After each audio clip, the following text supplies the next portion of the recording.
So then section B is the transition from sterilization to process. So just so you know, we've assumed that we've already reached sterilization. Okay. We're going to transition from sterilization to process.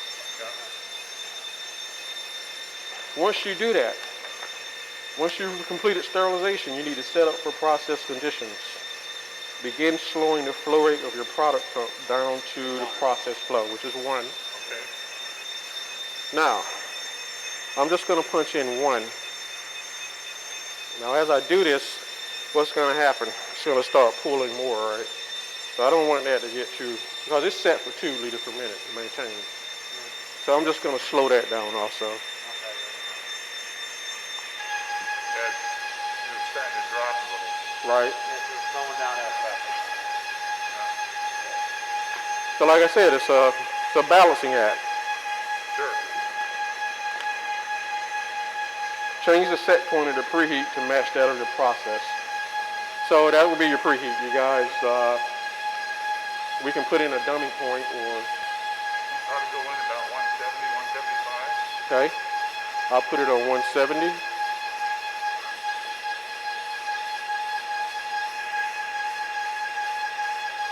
So that's going to drop down to 170. Gradually decrease the OT on your final heater to 50%. And to me, 50 to 60% is fine. So basically, I'm going to drop this down to about 55%. So the idea there is we try to zero in on the temperature with the RE1 valve and then put it in automatic. So we need a temperature for UHT. You guys have an idea? 280. All right, let's try 280. Yeah. So I'm already at 292 now, which is good. Yeah. So I'm just going to drop my RE1 valve until that goes down to about 280. Remember, close is, man, that's hot.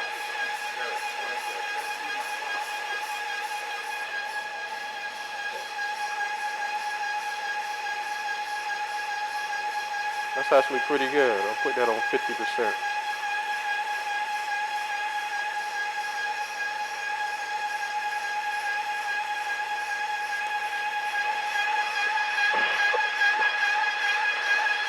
So I'm closing the valve until it gets down to about 280, which is our set point. So you see it's beginning to drop now.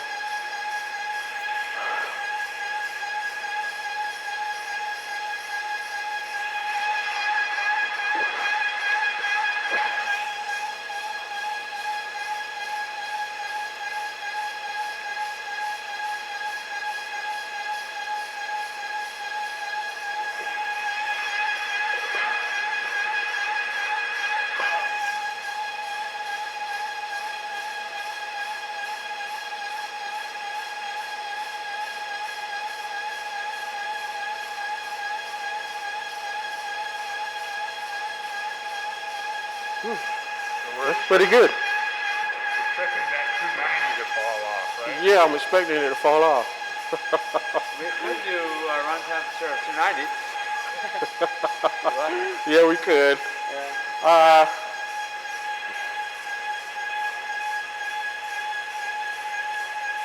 How quickly will it normally fall off?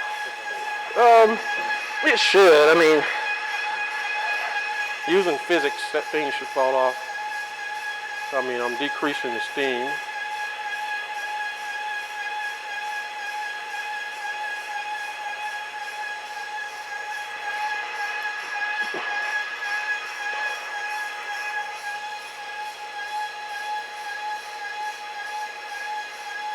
There it goes.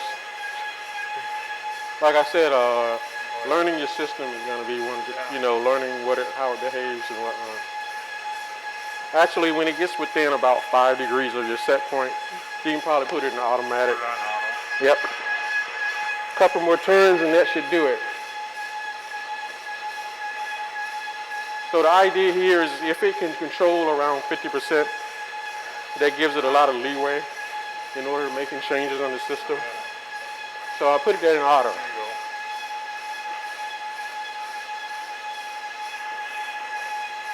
All right, so now you're automatic 170, 280, but we are far from finished.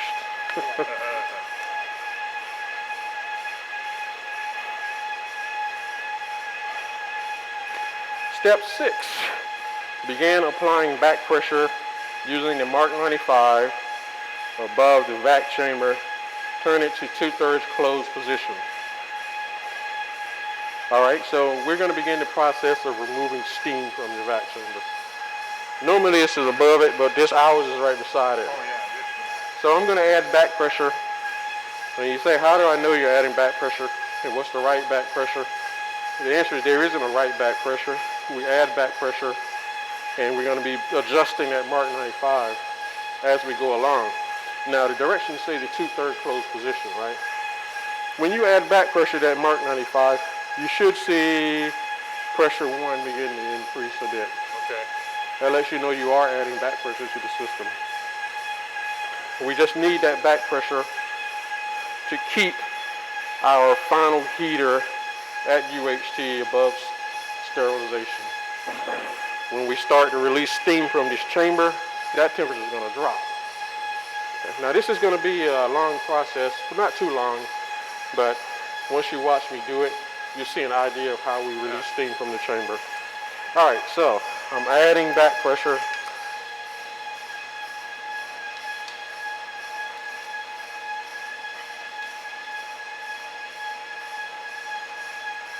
I see that's kind of on 38 at the moment for P1. Yeah.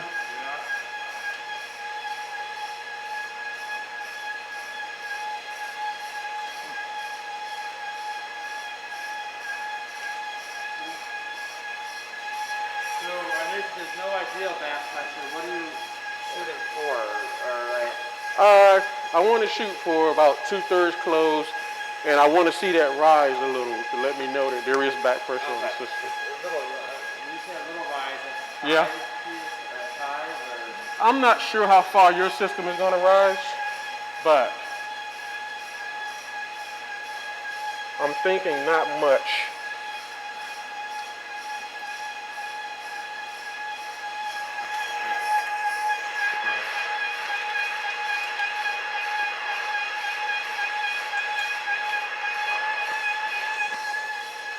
All right, that went up like 1 to 39. So I do know that there is some back pressure on the system. Okay. I'm about 2/3 closed. So we'll use that as what we call a starting point, okay? All right. So now at this point it says, once you've added the back pressure, step 7, bring the level in the vac chamber down until it's nearly empty, and then stop the extraction pump. Now we're doing this for a reason, because we're going to bring it down, stop the extraction pump, and that's when we're going to start removing steam from the chamber, okay? And we don't make changes, we don't make changes while the pump is running. That's why we stop the extraction pump. So now this is where the sight glass becomes very important. So now to bring it down, what do? Increase my flow. Increase your flow? You want to? To bring down the level, I would increase my pump, extraction pump, flow rate. Yeah. Increase the speed. Yeah. Yeah. Sorry, I was a little confusing there. Right, it's you increase the speed to lower that. Yes, that's correct. Okay. So I'm removing it from the chamber. Out. Yep. I'm going to bring it down probably to around here, Okay. and then stop it. And at that point, I'll begin releasing steam from the chamber. And when I release it, I'm going to do it slowly, not fast. If you do it too fast, you cause boiling in the chamber, and thus you can cause the boiling at your extraction pump stator, which will chew it out. Now all of that is step 7, 8, and 9. Okay?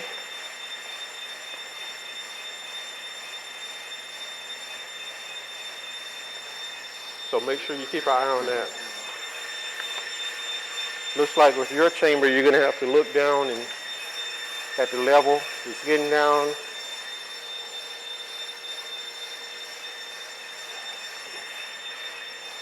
Look at that.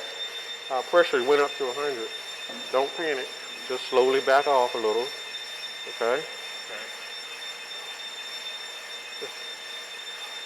See how you have to monitor And more you than one? wanted that I want it to be around 60, okay? at around 60. 60, 65. So see how at the start you need a lot of people to keep an eye on certain things, you know? All right, let's stop it there. Oh, let me have light. Yeah,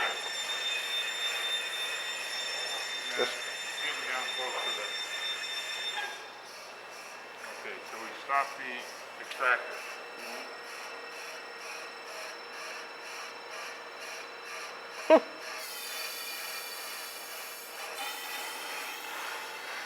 now I'm going to slowly begin removing steam from this chamber.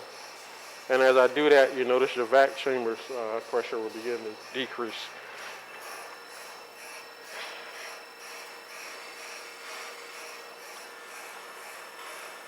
And now as I'm removing steam, my water level is slowly rising back up.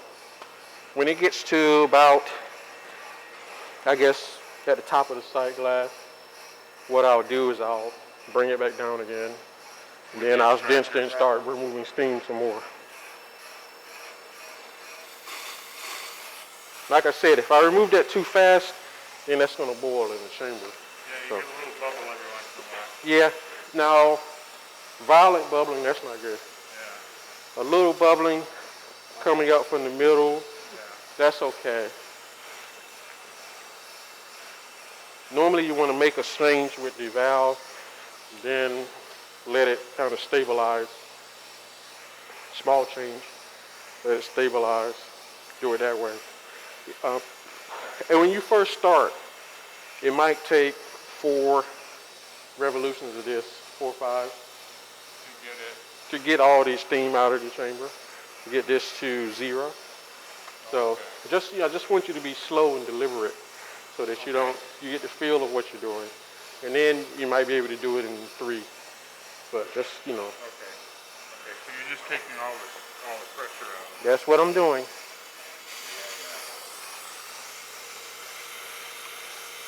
And that's going to be hot steam, so Yeah. be careful where you put your feet down there.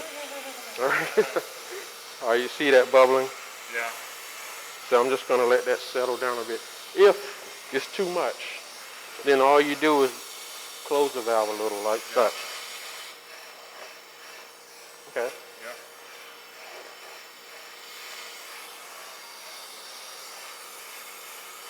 All right, so now when that gets up, I'll restart my extraction pump. And I'm not going to start it wide open. I'm going to go from low to high, maybe in 3 steps. Like I started at maybe 10% for your system.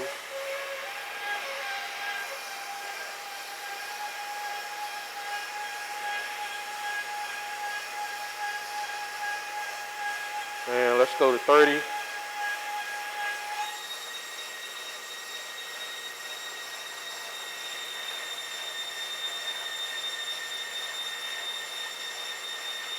That looks like a leak.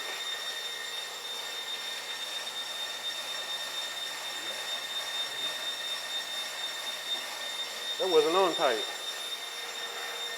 It is now.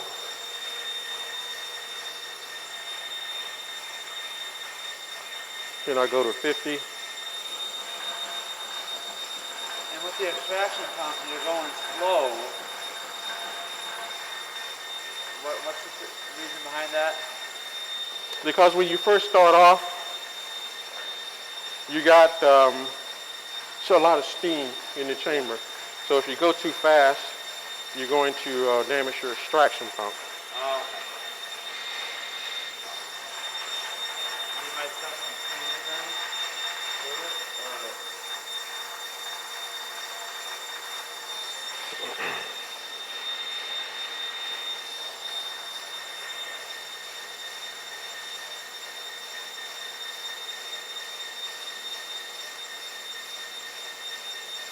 But then once the water goes down low, you stop again? That's correct. Yeah. All right, so I was trying to figure out what was going on with the coolers down there. The pressure had dropped below 60. So what was happening was it was starting to boil in there a bit. Well, that's what I was wondering. If Yeah. there was a little bubbling in there. So the pressure at what point? There? Yep. That I'm still got adjusting below it. 60. Yeah. So that's why it was. You got to keep an eye on that, you know. Yeah. But like I said, don't panic. Yeah. Just make the small changes. You see what the system is doing and you react to it. You know, Yeah. you know that's not normal for it to be shaking like that. Yeah. So.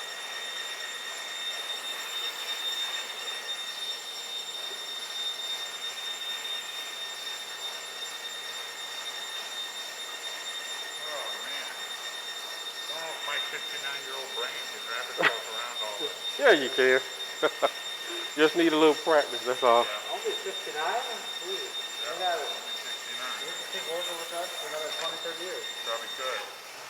So let it get down to about the same point and then start the extraction pump again. That's right. But But close this first. actually I'm gonna bring it down until it's completely zero. Oh, all the way to zero this time? I don't know if I'll make it this time. Like I said, you're monitoring the boiling in the chamber, Yeah. the bubbles as it's rising. And the directions say it's a slow process, so don't rush it. Be Yeah. patient. No rushing. Now the level's coming back up some. Yep, that's what it's supposed to do. Yeah. And Oh, like I yeah, said, we right. don't make It changes comes out. when the Yeah. extraction pump is running. Right. That's why we're making it now. Yeah.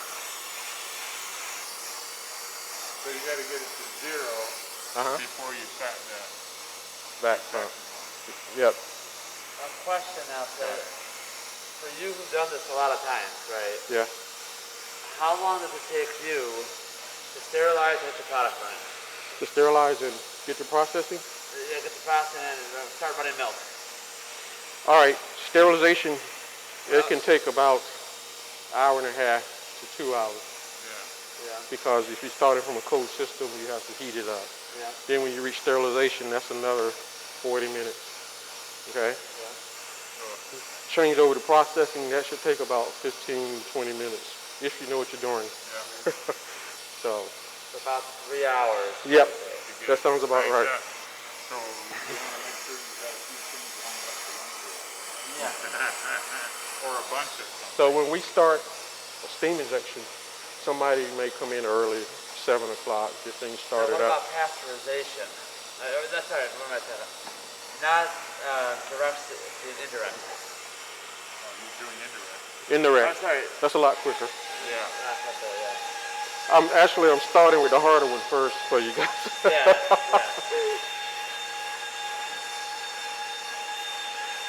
That's a lot quicker. That's how I was thinking that. So I plan to, once we do finish this and it cools down, we can set up for indirect. That way you can get used to changing configurations. Yeah. We probably put on the glass connectors because I think that's how you want to run it, right? Yeah. And indirect will be a breeze once you're, Yeah, I'm gonna have to please. as far as Thursday, if we want to go through some more configurations, we can do that. And then we need to break that down so you can see how that works Yeah. and go over how to add in your extended hold cabinet. And any other questions you might have. Oh, COP for sure. I'll see if we So, but it's impossible to learn all this in one. one day, yeah. Well, that's I one of the re- good part about recording it, at least. What I normally find happens is when you're here, it's fine. As soon as you leave, you go, hey, on what now? Yeah. Where was that? Yeah. We get a lot of questions after we leave, and we tell people, it's not the end of the process. Yeah. We know you have questions about it, running it, because we can't cover everything. It took me about, 3-4 months before I learned steam injection good enough to teach it. And when I was hired, that's all we did was run steam injection. So, You want to run a mobile unit? let's Switch over there. we could make you an offer. Switch career path. If your system is running fine, to me, steam injection is pretty easy. Yeah. It's when you have issues with Yeah. leaking valves and Oh, yeah. vac pumps that won't start. So on this drain revolution, we should be able to get this to 0. And your directions tell you that when that's on 0, then you will open the second drain valve over 10-second count. Okay. Then you have both valves all the way open. At that point, we're going to open our isolation valve to run, and we'll start our vac pump.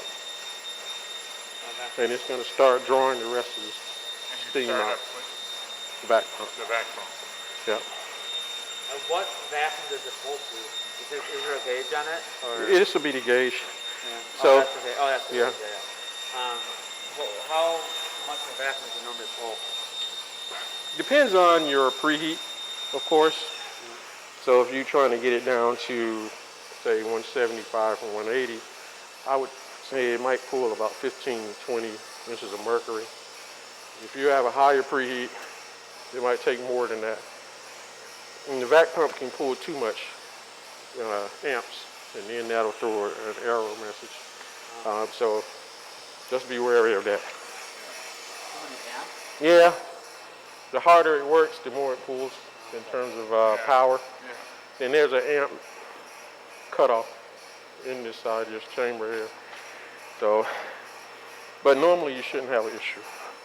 All right, I'm all the way open on that valve, guys. I'm gonna open this one on a 10-second count.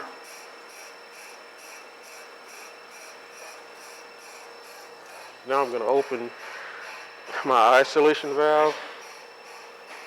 Now let's start to pull the steam.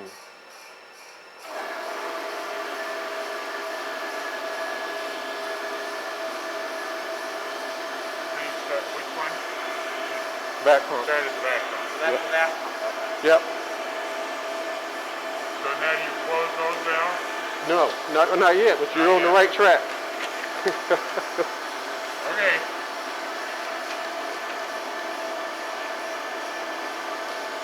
All right, so I started the vac pump.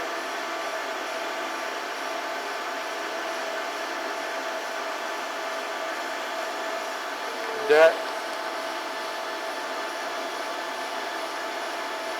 was step 12.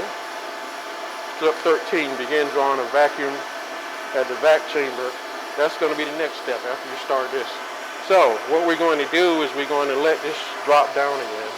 Then we're going to begin pulling a vacuum. All right? And you know how to do that already. Bring it down. Yep. Start it up fast. That's correct. You want to go slow, I'm sure, right? So now you see I've started that vac pump. Let's take a look at our temperature. The vac chamber is at 199, while your final heat's at 274, so it's dropped it down. And we're going to decrease that temperature even more just by pulling more vacuum from the chamber.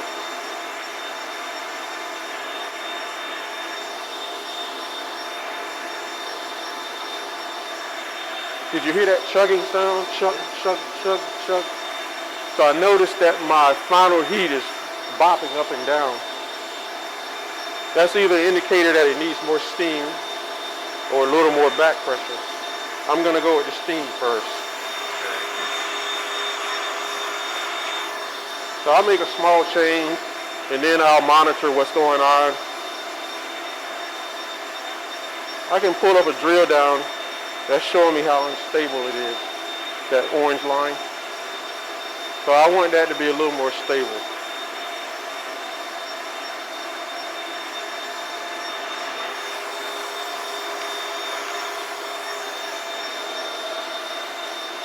Your vac pump, like I said, it needs water to operate.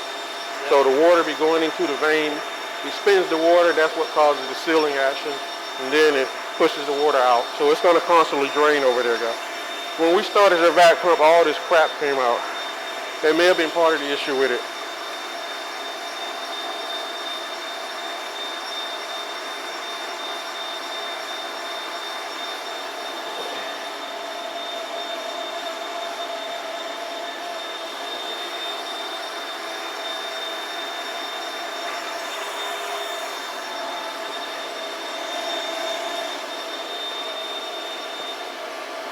All right, now I'm going to close one of these valves on a 10 count.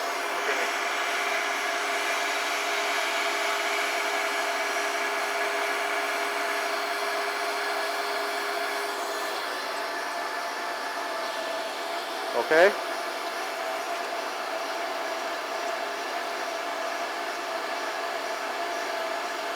We're down to step 15, okay? So we're going to slowly pour more vacuum using the other valve. How are we going to monitor our vacuum? Remember, it needs to be about 5 degrees below the preheat. The preheat is at 170. So we want to set our vac. You got two readings for this vac chamber. Your vac source and your vac cooler. The vac cooler is on the product line. Yeah. Your vac source is right here where it pulls out. So that one's going to react quicker. So I'm going to use that one to start. So as I close this valve, that should decrease your vacuum temperature. So this is the one right here Yep. That's on the product line. on the front. The vac temp is, I think it's back over there. Yeah, it's labeled. So again, that was the wrong one. Again, I'm making small changes, okay? Okay. Because if you make too big of a change, you'll boil. Yeah. As you see, I did that and my vac source is going down. That's the temperature in the chamber. So it might take 2 or 3 revolutions to do this. Okay.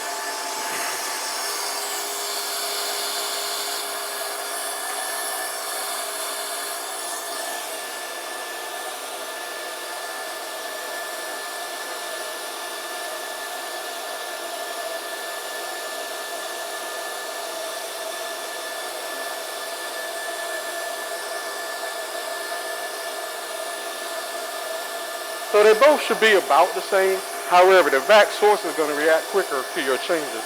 So often we'll use that to set the temperature.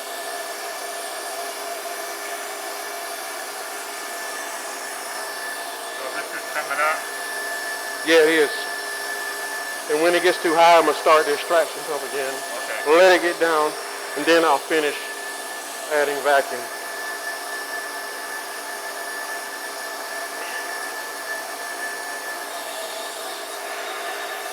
So, What about 50? 20%. yeah, I started at 20. Oh yeah, and then last time you bumped it up slowly. Yeah. Okay. So like I said, practice is the key to this. Just come in and practice on water 3 times. Oh yeah. Couple of you. I can see And that. I wouldn't want to walk out of here after tomorrow and then be invited back to run a lab with students without any practice. We'll do a start process milk. Oh yeah. It might be good if we come back with, if you're wrong with that, you see the worker, go Yeah. through with him once or so. Yeah. Just so that way he knows it's cool.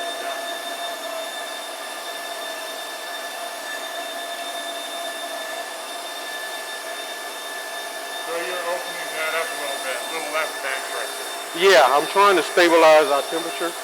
Now, like I said, that's going to be a balance between, sometimes you can have too much back pressure on the Mark 95. As you can see, it was wavering all over the place, you know. Okay. So I started backing off on the pressure, and that's beginning to let it stabilize a bit better. Okay. Yeah. I know I have enough steam because at this temperature, 280, I'm at 35% open. Yeah. So that's telling me, okay, yeah, I have enough steam. So, Good. I would assume, maybe this is later on in the step, but once we get the temperature stabilized to get ready for product, we would then get the homogenizer going? Yeah, once we get everything stabilized, Yeah. that's when you start the homogenizer. Okay. So it's going to be a lot of bending, okay? So Yeah. That gives you a little chair to wheel I back and have to forth. get a chair with wheels on it. Here we are first. So by backing off on that Mark 95, you see temperature flatline, right? Oh yeah. Yeah, that's what you want. So, like I said, don't panic. Just try to adjust your Mark 95 until you reach what you want. And don't make big changes, just small things. Look at what you're doing.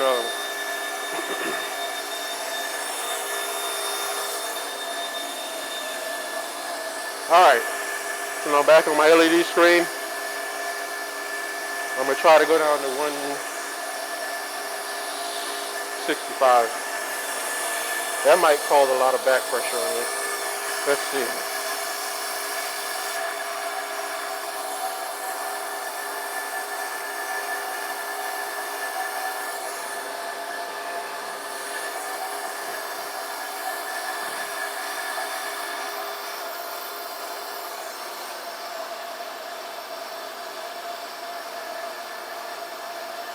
By the way, there's a lot of drift in this. You make a change and it'll drift down a little bit, maybe about 3 to 4 degrees. So, right. I'm assuming with that vac pump, it's like even like a freeze dryer, now it's a lot quieter. Now you got a lot of air out. You're saying we're letting a lot of air out? Which is pulling a vacuum. Right, pulling the vacuum. It gets quieter and quieter. The vac pump's much quieter now. Yeah. Yeah. So, all right, so look, we're at our set point, about 165 on the vac source. Eventually the vac cooler will get close to that. But this is what we want for our set point for the vacuum. All right, so what we're going to do is eventually when this gets up, we'll start our extraction pump. Let it run. But this time we want it to kind of maintain our flow.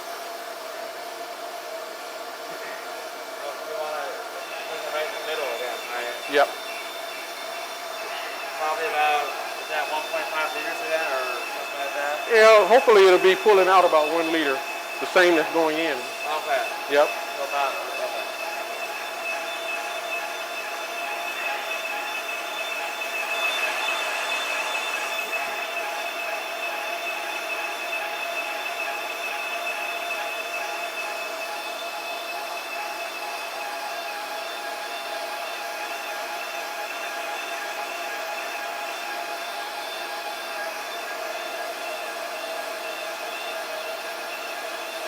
Got 20 inches vacuum on. That sounds about normal. Okay.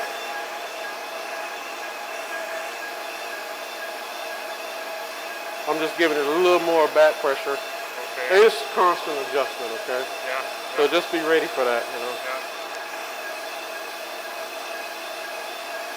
Now I'm guessing that you want to if you want to make life easier for yourself, start out with the same feed temperature on your product. Is that gonna? I mean, it'll come through the preheat will adjust it to the temperature you need. Mm-hmm. So I guess it probably doesn't matter much, but it'll change the amount of steam that this thing is pulling. If you change the preheat? If you had a bucket of water at room temperature that you were running through. Oh, yeah. And then you put a bucket of 35-degree milk Yeah. down there. Yeah, your preheat is going to adjust. It should, if it's not too drastic, it should adjust it gradually. Yeah. Okay, but just be ready to make changes here. Yeah. Okay? That's what I was thinking. Right.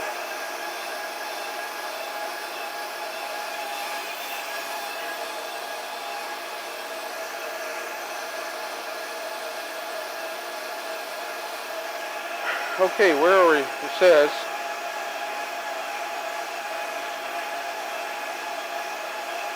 number 15, continue to draw more vacuum until the product exiting chamber is equal or less than that of the incoming preheat. So we just set that. Okay. All right.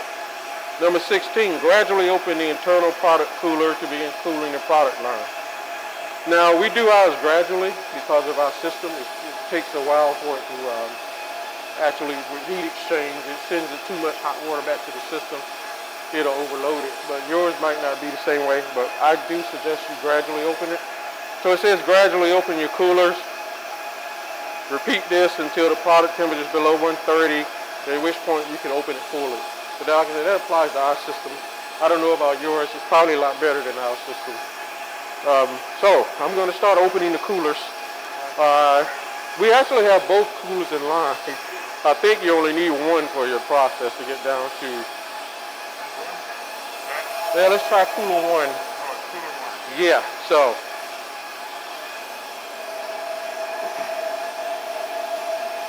I just opened it a little, Okay. and as you can see, cooler one is at 172 now. Right. Now you can see the temperature of the coolant going in is actually beginning to flow. Oh yeah, okay. It's at 58 degrees now, and that's going to start bringing your product down. So the temperature is 58. But that's our process chill for the building then, right? Yes. But it's going to take a while to get the chilled water up here because that's just water that's been in the wall. Yeah, that's right. Well, you see it's down to 49 now. Yeah, it's going down, okay. Yeah.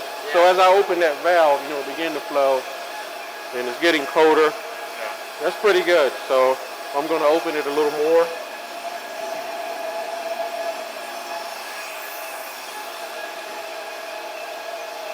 I'm going to slow down this. Okay. Oh yeah, it was dropping. Right. All right. So you see your cooler one is already below 130. Yeah. So it's probably safe to open it all the way up. Yep.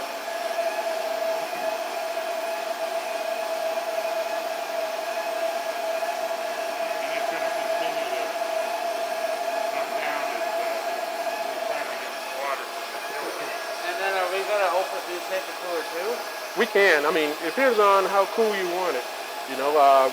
Yeah. Since we have both in the system, we might as well.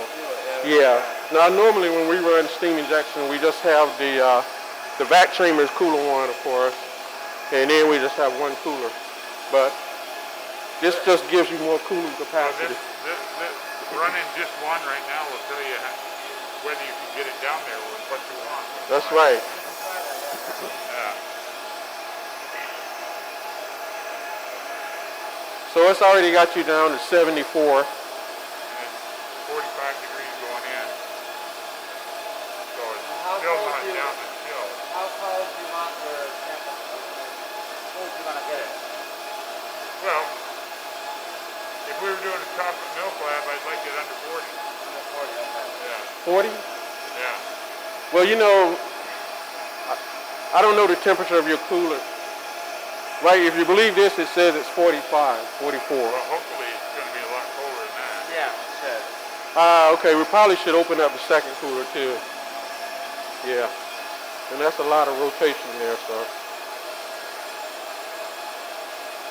Yeah, go ahead and open it up. Open it right up. Yeah, you see we don't have, I don't know why they don't have utility numbers for your cooler too. I don't think they're on the system. Let's see.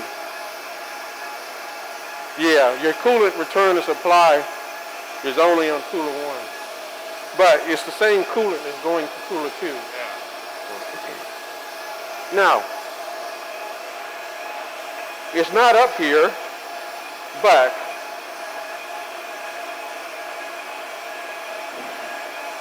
here it is up here. Great. So when you got your coolers open, step 17 says, when the product at the SBO is below boiling, which it is, close your condenser co-flow valve. So we're going to close the condenser. What that's going to do is give your coolers more coolant to work with. So they'll work better.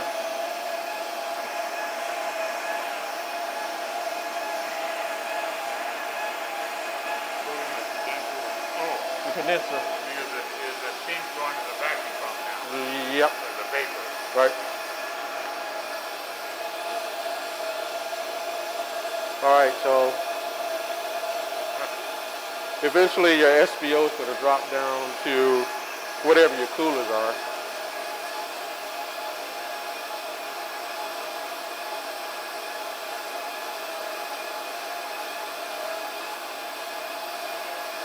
Product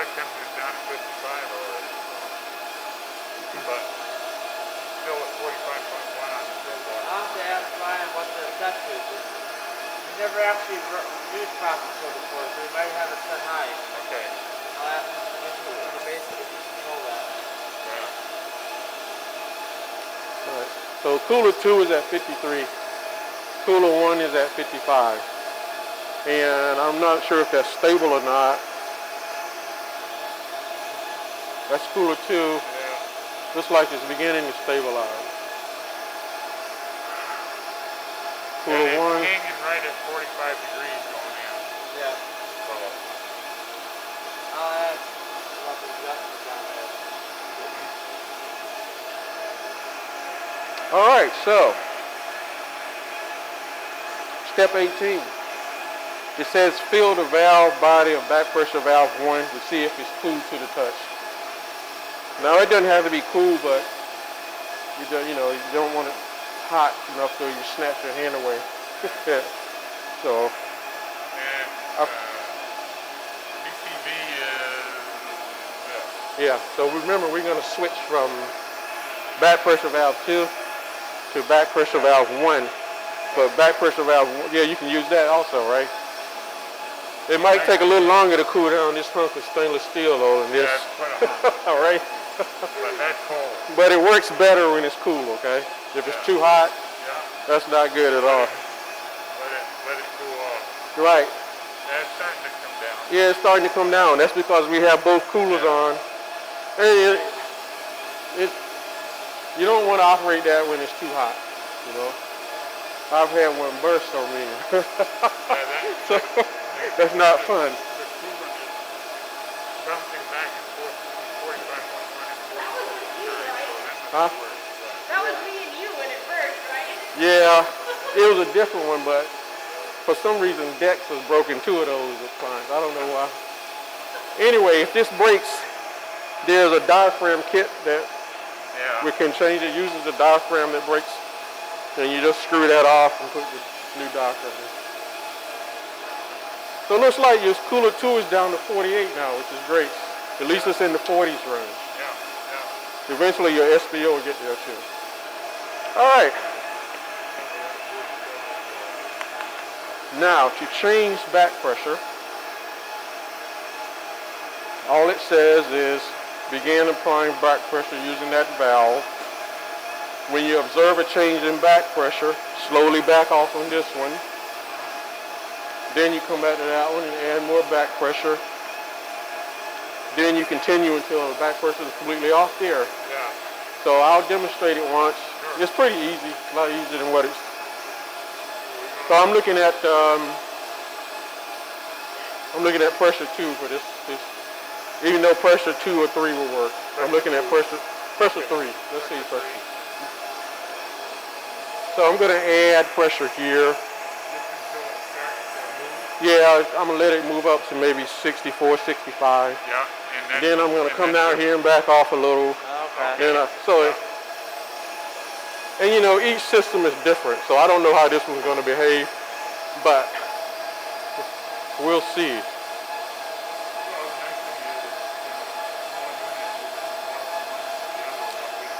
That's right.